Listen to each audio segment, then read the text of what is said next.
Bonjour et bienvenue dans ce nouvel épisode du podcast Redevenir Soi, le podcast qui est là pour t'aider à redevenir toi-même indépendamment des circonstances extérieures, des influences extérieures, vraiment pouvoir te retrouver à l'intérieur de toi et laisser éclore cette femme et ou cette entrepreneuse qui est en toi et que tu es déjà. Aujourd'hui, on se retrouve sur un épisode assez spécial qui va parler un peu du syndrome du pas assez.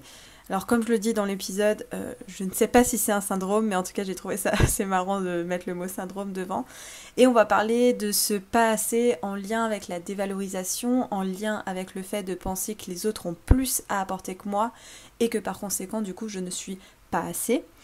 Je me suis pas présentée, mais je m'appelle Déborah Campaya, je suis coach en émotion et coach business et je suis vraiment contente de pouvoir vous partager ce podcast-là en fait, parce que c'est quelque chose que j'entends assez souvent, que les autres ont plus à apporter que moi.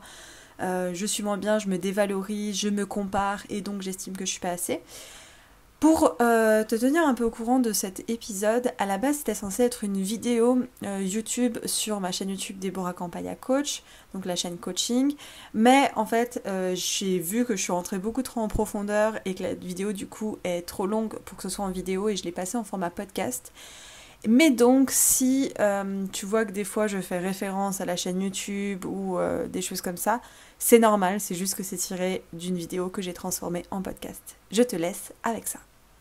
Est-ce qu'il t'est déjà arrivé de te dire que les autres étaient plus utiles que toi, y arrivaient mieux que toi, que les autres avaient plus de légitimité à se lancer que toi, tout simplement que les autres ont plus à apporter que toi, et donc commencer à te dévaloriser, à te comparer et à te dire que tant qu'à faire, quelle est vraiment ma place, qu'est-ce que je peux vraiment emmener, qu'est-ce qui fait vraiment sens. On va aborder ça aujourd'hui, voir tous les symptômes, toutes les causes et comment aussi se débarrasser de ce sentiment qui franchement n'est pas agréable. Alors, on va commencer par tout ce qui est les symptômes de... Est-ce que tu es en train de vivre ça en gros quoi. Déjà, est-ce que tu as l'impression qu'il y a des personnes comme ça à qui tu peux te comparer, que ce soit dans le monde du business ou dans le monde de ta connaissance pure à toi ou monde spirituel, bref, je ne sais pas, des personnes à qui tu te compares, où tu as un, deux, trois modèles peut-être de personnes à qui tu peux te comparer, et ces personnes-là, tu as tendance à te dire qu'ils sont déjà ultra loin, qui sont un peu genre surnaturels, tu vois, et toi de ton côté à te dire, mais punaise, un, je suis frustrée. Deux, qu'est-ce que je fous moi? Trois, si moi je veux me lancer et faire la même chose qu'eux ou faire quelque chose que eux ils ont pu faire dans leur parcours, est-ce que je suis légitime? Est-ce que je vais y aller? Parce que eux ils apportent quand même beaucoup plus de valeur que moi. Moi à côté, j'ai pas assez d'expérience, j'ai pas assez de connaissances. Et même si j'ai de l'expérience, j'ai tendance à voir beaucoup plus les 20% de choses qui me restent à faire que les 80% de choses que j'ai déjà fait dans mon parcours. Ah oui, mais j'ai fait ça, c'était bien, j'ai déjà lancé ma boîte, j'ai déjà une équipe, ça tourne bien, mais quand même, tu vois, il y en a qui ont des meilleurs résultats, qui gagnent beaucoup plus en chiffre d'affaires, en bénéfices, il y en a qui accompagnent plus de clients, qui ont des meilleures reviews que moi, il y en a qui sont plus pointilleux, il y en a qui ont plus de coachs dans leur équipe, il y en a qui sont... Je sais pas, en fait, il y a tellement de choses qu'on peut se dire autour de... Il y en a qui ont plus à apporter que moi et être du coup dans cette comparaison. Et c'est ultra frustrant, premièrement. Deuxièmement, ça crée ce sentiment d'être en retard, donc d'être très impatiente sur ce qui va se passer, de ça va pas assez vite, je ne vais pas assez vite, je n'évolue pas assez vite, je suis frustrée, je suis aussi impuissante, et ce sentiment d'injustice même, j'ai envie de dire, parce que c'est injuste que la personne finalement elle puisse avoir tout ça, même si elle a travaillé pour et toutes ces choses-là, on en a conscience, mais on était où nous? Pourquoi on n'a pas toutes ces facilités-là? Pourquoi on n'a pas cette expertise-là? Pourquoi tout ça? Et ce qui va se passer, c'est qu'on va commencer à juger des parties de chez nous qui sont socialement pas acceptées ou socialement moins bien vues, ou qui ont moins de mérite. Typiquement, on va se dire, ah ben moi je suis hautaine, donc c'est normal que j'arrive pas à faire autant de choses qu'eux. Non mais moi des fois j'ai la flemme, alors que eux ils sont tout le temps productifs et donc ils apportent plus aussi à leurs clients et à leur entourage, parce qu'ils ont toujours la joie de vivre. Moi des fois je suis triste, moi des fois je suis en colère, des fois j'arrive pas à gérer mes émotions, des fois je me trompe, j'ai des échecs. Eux, j'ai l'impression que dès qu'ils lancent quelque chose, ils y arrivent et du premier coup, et c'est fou quoi. Et en plus de ça, ils ont beaucoup plus à apporter. C'est-à-dire que tu écoutes tous les clients qu'ils ont eus, ou l'impact qu'ils ont sur leur famille, ou l'impact qu'ils ont sur leurs proches. tu te dis, mais waouh, moi j'ai l'impression d'être toute petite à côté, quoi. Et ce qui va se passer, c'est qu'on aura tendance à mettre ces personnes finalement sur un piédestal. On va commencer à les voir comme des modèles qui nous inspirent, évidemment. Alors quand on est dans les bons jours, ils nous inspirent. Quand on est des mauvais jours, on les jalouse. Donc c'est pas super ouf. Et c'est vraiment pas équilibré finalement ce qu'on peut ressentir par rapport à eux. On a l'impression que ça a beaucoup plus d'avantages d'avoir ce qu'ils ont que de désavantages. Et surtout par rapport à notre situation à nous. Parce qu'il a plus de résultats, donc beaucoup plus d'avantages. Parce qu'il est beaucoup plus apprécié. Parce que je sais pas, il y arrive beaucoup plus vite. Parce que tout un tas de choses. Et du coup, ça a l'air d'être beaucoup plus avantageux d'être cette personne que désavantageux, en tout cas dans la projection qu'on a de cette personne. Dans la projection émotionnelle aussi, je précise, parce que dans la projection rationnelle, c'est pas forcément le cas. Hein.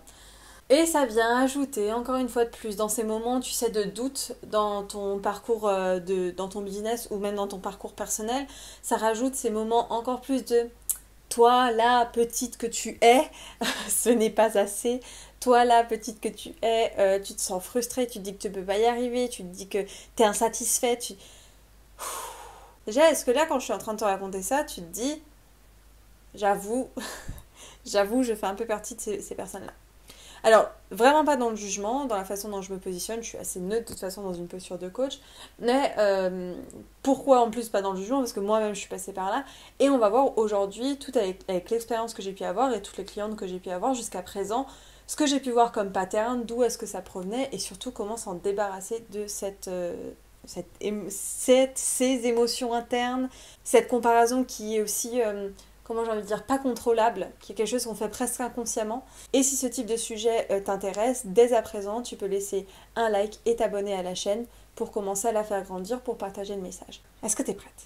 Alors on va commencer directement sur d'où est-ce que ça provient. Alors il y a énormément, tu t'en doutes, d'endroits d'où est-ce que ça peut provenir.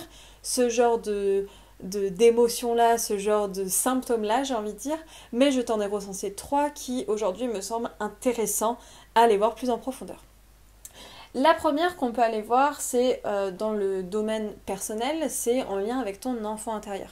Si tu le sais pas, moi j'adore travailler avec ton enfant intérieur, voir comment il a envie de laisser éclore la femme qui est en toi.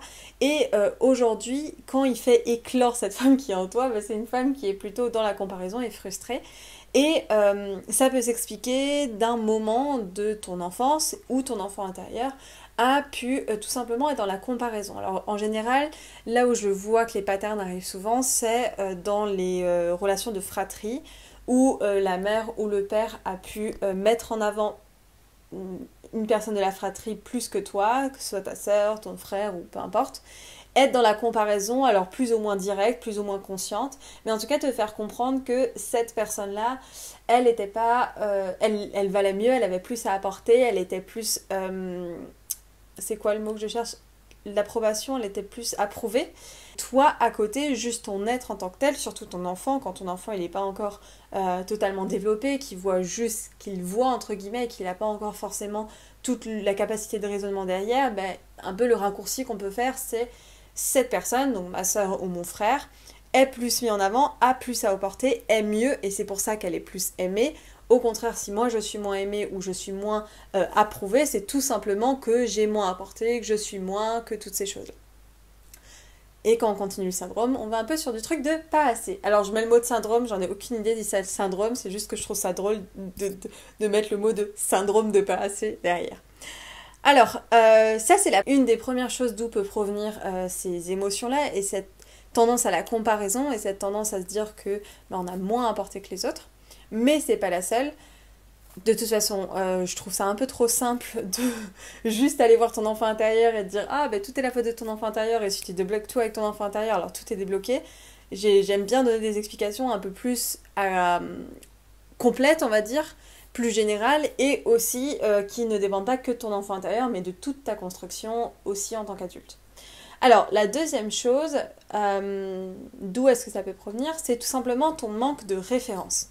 Une référence, c'est quoi ? C'est une chose sur laquelle tu poses un peu tes idées. C'est-à-dire que typiquement, si dans tes domaines de référence, tu es entouré de personnes qui ont de l'argent facilement, ou tu es entouré de personnes qui ont toujours été pauvres, ou tu es entouré de personnes qui subissent des discriminations, ou tu es entouré de personnes qui, dès qu'elles ont lancé quelque chose, elles ont eu tendance à louper la chose. Toutes ces choses-là, toutes les expériences qu'il va y avoir autour de toi va créer un ensemble de références. Ces références-là, ça devient des modèles de vie, des modèles d'expérience, et que on va se dire consciemment, vu que j'ai vu ça et vu que j'ai vu des gens passer par là, ah bah si moi je fais la même chose, ça va se produire de la même façon. Et typiquement, si on t'est entouré de personnes qui se sont lancées dans des choses et qui ont échoué, ou au contraire de personnes où tu as l'impression qu'ils arrivent toujours mieux que toi, ou au contraire des personnes qui ne sont pas dans ta position actuelle là, et que tu ne vois pas qui se sont sortis de là, bah, tu vas manquer de référence. C'est quelque chose qui se voit beaucoup dans la dépression typiquement.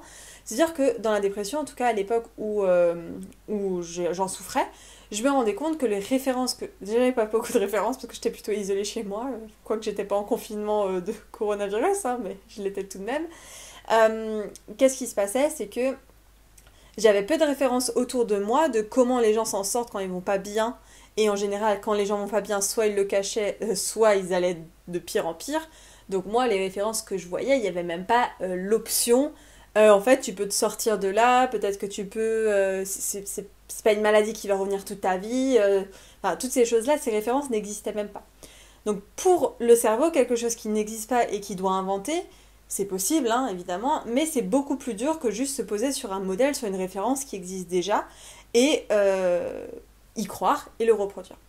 Là, dans notre cas à nous, ce serait vraiment bien de te demander que dans les comptes Instagram que tu suis, dans les créateurs que tu suis, dans les coachs que tu suis, dans les amis que tu as, dans la famille aussi que tu as, enfin, tout ce qui est proche, connaissance et plus, te demander est-ce que j'ai des modèles de personnes qui sont passées par les mêmes endroits que moi, en termes émotionnels, en termes rationnels, en termes d'expérience, peu importe, ou même en termes de physiologie, tu vois, par exemple des personnes noires, des personnes discriminées, des personnes qui ont souffert de sexisme, toutes ces choses-là. Est-ce que je connais ces personnes-là qui ont été dans le même modèle que moi à un moment T et qui s'en sont sorties pour faire quelque chose de différent? Si aujourd'hui t'as pas de modèle de personnes qui, elles aussi, se sont senties moins bien que les autres, elles aussi se sont comparées, elles aussi se sont dit qu'elles avaient moins apporté que les autres, mais qui s'en sont sorties et qui arrivent aujourd'hui à se dire j'ai autant apporté des autres, j'ai autant de valeur, j'ai autant d'estime, toutes ces choses-là, ben c'est dur pour ton cerveau et pour toi-même de comprendre que c'est possible de faire ce chemin-là. Donc, deuxième chose, si tu as un manque de référence, ben ça va être vraiment dur en fait de briser ta croyance limitante. La troisième explication qui peut exister aussi, c'est tout simplement toutes les choses qui sont vues comme mal dans la société.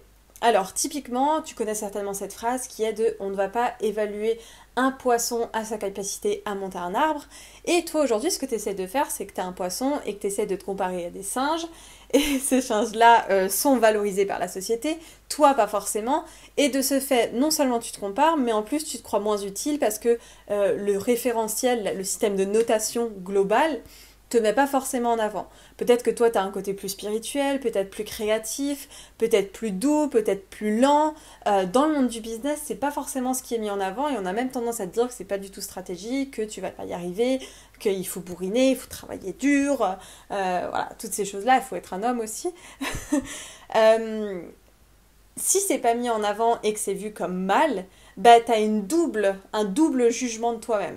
T'as le jugement de toi dans la comparaison et t'as aussi le jugement de toi-même par rapport à ce qui est bon dans la société. Et toi, t'es un poisson et être un poisson, c'est pas vraiment bon. Et donc, ça montre encore plus que j'ai moins apporté que les singes. En gros, c'est ça. Et tout ça, ça vient renforcer cette idée de je me dis que les autres ont plus de résultats, les autres ont plus d'expérience, lui, c'est mieux que moi, lui, il est plus accepté que moi, lui, il est plus aimé que moi. Et moi, j'ai pas tant que ça à apporter, alors pourquoi je me casserais la tête et surtout pourquoi j'accepterais d'aller à l'étape d'après? Moi aussi, je suis passée par là. Clairement, plein de fois, je me suis dit, mais alors, rien que tu regardes sur YouTube, certainement ce que je suis en train de te dire a déjà été dit 10 000 fois. Peut-être que t'es juste pas tombé dessus. Certainement, ce que je fais en coaching, il y en a qui le font mieux que moi. Certainement qu'il y en a qui le font plus rapidement que moi. Certainement qu'il y en a qui le font depuis plus d'années que moi. C'est même sûr, en fait. Et du coup, là-dedans, pourquoi je continue à faire ça? Tu vois, ça n'a pas trop de sens. Et pourtant, bah, je suis là, et pourtant je continue. Donc vraiment, je l'ai connu ce moment-là, même quand je me suis lancée dans le développement personnel, j'étais un peu en mode, Déjà, tu vas pas assez bien toi-même, donc comment t'oses te lancer dans le développement personnel. Les gens n'ont pas l'habitude de te voir comme ça, donc en plus ils vont te juger. Il y en a qui le font depuis 1, 2, 3 ans, qui ont déjà cartonné avant toi. Voilà, un peu en retard, qu'est-ce que tu essaies de foutre? Et puis finalement, je me suis rendu compte qu'il y avait 3 piliers sur lesquels je pouvais m'appuyer, qui m'aideraient à surpasser ça. Est-ce que tu as envie que je te le partage? La première chose, c'est de me rendre compte que je me comparais tout le temps qu'à une partie de la personne et pas à la globalité de la personne. Ce que j'ai fait, c'est que j'ai donc mis sur papier les personnes à qui je me comparais le plus. Et j'ai commencé à continuer à me comparer, parce que c'est humain de comparer, parce que c'est normal de juger les gens. Par contre, ce qui est chiant, c'est la souffrance et comment ça nous impacte. Donc ce que j'ai commencé à faire, c'est tout simplement me dire, je vais noter ces personnes-là que je mets en modèle et sur un piédestal, et je vais me demander comment est-ce que je peux me comparer à l'entièreté de ce qu'ils sont, l'entièreté de leur vie. Donc pas que leur business, mais aussi leur vie amoureuse, aussi leur vie amicale, aussi comment elles se sentent avec elles-mêmes, aussi leur charge de travail, aussi tous les sacrifices auxquels ils ont dû passer, aussi leurs valeurs. Parce que en fait un truc qui arrive souvent, c'est que tu te compares à des gens qui n'ont pas le même système de valeurs que toi, et donc même si tu essaies d'être eux, enfin ça ne va pas marcher, hein. Ça a été ça en fait, de détourner la chose, au lieu d'essayer de me comparer aux gens, c'est ce qu'on va d'ailleurs te dire le plus souvent, j'ai commencé à me comparer à l'entièreté de ce qu'ils étaient et pas que à une partie que je projetais d'eux. La deuxième chose, c'est de me rendre compte qu'il y aura toujours des gens qui seront mieux que moi, qui seront plus utiles que moi, qui auront plus à apporter que moi. Toujours. Et il y en aura aussi toujours qui en auront moins que moi sur un sujet précis. Et encore une fois, là, on est sur un sujet précis. Donc je me suis dit, tant qu'à faire, si je veux courir, autant courir avec moi-même, parce que sinon ça va être une course contre la montre. Donc là c'est plutôt un contre-argument qui va être rationnel, alors que le premier passe par de l'émotionnel. Je me suis rendu compte à ce deuxième point que ce qui était important n'était pas si j'étais mieux que quelqu'un d'autre, mais plutôt à qui est-ce que j'ai envie de m'adresser avec qui je suis aujourd'hui. C'est-à-dire ma valeur à moi va être perçue par quelle personne? À quelle personne je suis censée apporter plus de valeur, à quelle personne je suis censée apporter plus de contenu, parce que ces personnes-là ne vont peut-être même pas voir la personne qui est meilleure que moi, juste par terme de niveau de conscience, tu vois.